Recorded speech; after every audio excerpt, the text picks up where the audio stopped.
رسول اللہ صلی اللہ علیہ وسلم کا چہرے پر خوشی، رونق کے آثار، اور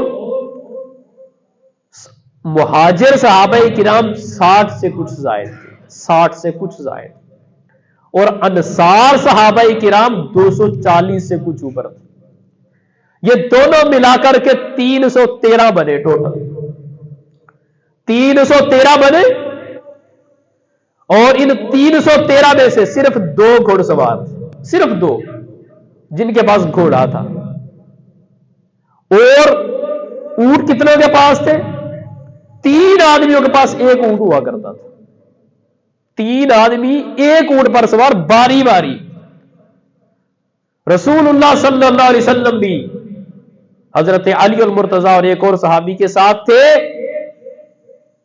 جب رسول اللہ صلی اللہ علیہ وسلم کے پیدل چلنے کی باری آئی، صحابہ کرام نے کہا کہ ہم پیدل چلتے، آپ اوپر رہے۔ تو رسول اللہ صلی اللہ علیہ وسلم نے کیا فرمایا؟ فرمانے لگے تم مجھ سے زیادہ طاقتور نہیں ہو، اور میں بھی تمہاری طرح اجر و ثواب کی تما رکھتا ہوں کہ جس طرح تم کو پیدل چلنے کا ثواب ملے مجھے بھی ملے۔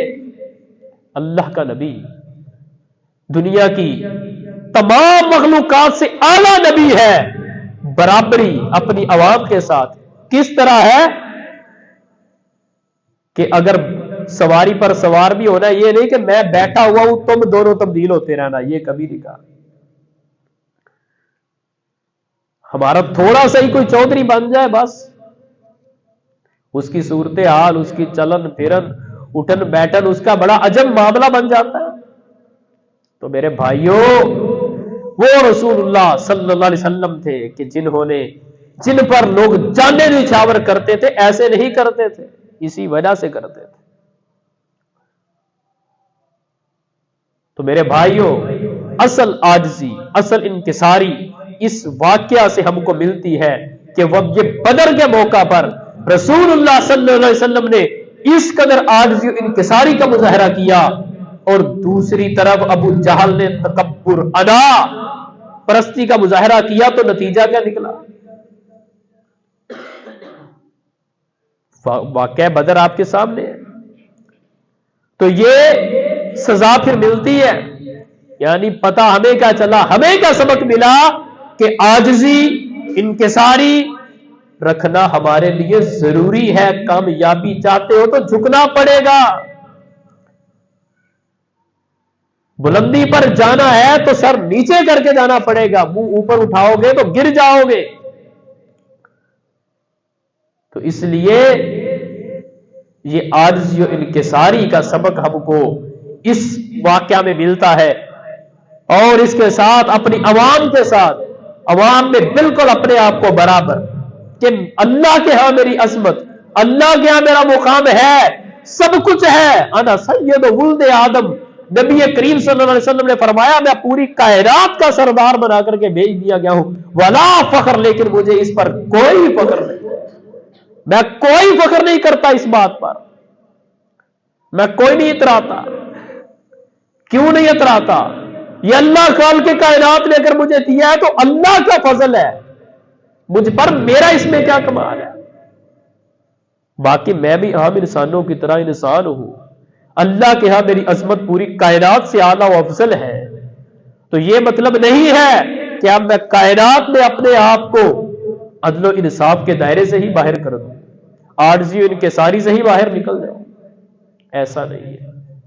تو پھر رسول اللہ صلی اللہ علیہ وسلم کے ساتھ یہ چلنے والے نوجوان، ان میں بچے بھی سب شامل ہیں، اور وہ بچے جو بھی نابالغ ہیں، بالغ بھی نہیں، چھوٹے بچے، وہ بھی اس میدان جنگ میں، پتہ ہے ہماری تعداد تھوڑی ہے، کفار کی تعداد زیادہ ہے، اس کے باوجود ہی بچوں کا جذبہ کیا ہے؟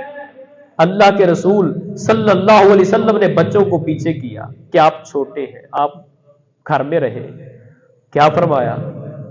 وہ بچے کیا کہتے ہیں؟ رونے لگ گئے، اللہ کے رسول ہمیں چھوڑ کر جا رہے ہیں، ہم نے جنگ میں جانا ہے، ہم نے لڑنا ہے۔ رو رو کر کے، ضد کر کے میدان جنگ میں پہنچے۔ اور کیا ان کے جذبات تھے کہ تلوار کسی کے پاس ہے تو روکنے والی ڈھال کسی کے پاس نہیں ہے کہ کسی تیر کا وار روک سکے، اور کسی کے پاس اگر نیزہ ہے تو یہ کسی کے پاس سرا نہیں ہے، کسی کے پاس اگر تیر ہے تو چلانے کے لیے کمان نہیں ہے، کمان ہے تو تیر نہیں ہے، جو کسی کے ہاتھ میں آیا وہ لے کر کے نکلا۔ لیکن جذبہ ایمانی کتنا ہے، جذبہ ایمانی سے اتنا لبریز ہے کہ اللہ کے رسول اگر آپ ہم کو سمندر میں نہیں کہیں گے ہم چلا کے لگا دیں، کیونکہ ہم نے آپ کو اللہ کا سچا نبی مان لیا ہے۔ جب اللہ کا سچا نبی مان لیا جائے، رب کعبہ کی قسم، پھر یہ نہیں ہوتا میری برادری، میرا کنبہ، میرا قبیلہ، میرا خاندان، یہ نہیں دیکھا جاتا۔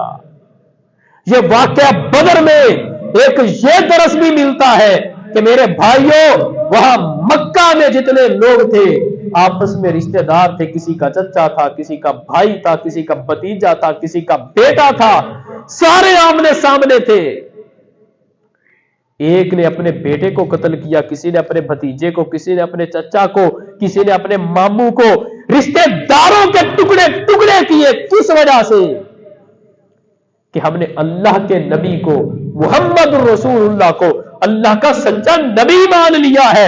اب اگر ہمیں حکم ہوگا کہ اپنے بیٹوں کے بھی ٹکڑے ٹکڑے کر دو تو ہم گریز نہیں